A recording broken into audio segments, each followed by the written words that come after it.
waxaa laga yaabaa in xaaladdu kugu adag tahay, in dhibtu kugu badan tahay, in dadkii oo dhan kula coloobeen, in dhaawac ku soo gaaray, in hantidaadii aad ku weyday, in qoyskaagii ku burburay, in nolosha isu kaa qaban weyday ama aad u waysay sidaad wax u rabtay. laakiin waxaan doonayaa inaad ogaato in rabbiga kuu keenay dunidan sabab, in rabbiga kuu doortay inaad noqoto wiilkiisa ama gabadhiisa. waxaa laga yaabaa inaad la yaaban tahay in adigoo rabbiga aaminay weliba adeecay in noloshu kugu adag tahay, laakiin waxaan rabaa inaad ogaato in ciise masiix yiraahday haddii dunidu ku nacdo xasuusnow in hortaay anigay nacday. haddii dunida aad ka mid tahay dunida way ku jeclaanaysaa, laakiin aniga ayaa kaa doortay dunida, sidaa aawadeed ayay dunida kuu necab tahay. haddii dadka ay silciyeen adigana way ku silci doonaan, hadday aqbaleen way ku aqbali doonaan. waxaanoo dhanna waxay u samaynayaan waxaa ahaatay dhankayga.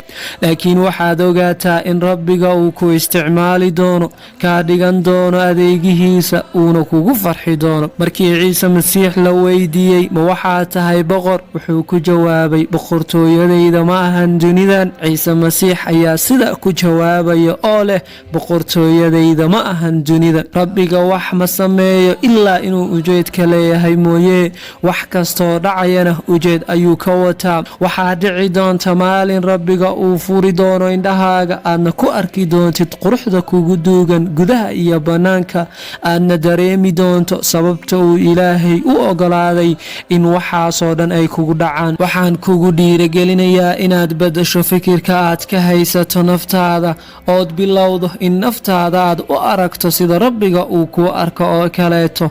ilaahay waa uu ku jecel yahay, mar walba rabbiga ha kugu weynaado, wax kasta way iska wacnaan doonaan. baibalka waxa uu leeyahay adigu aad baad iigu mudday si aan u dhaco aawadeed, laakiinse rabbigaa i caawiyey.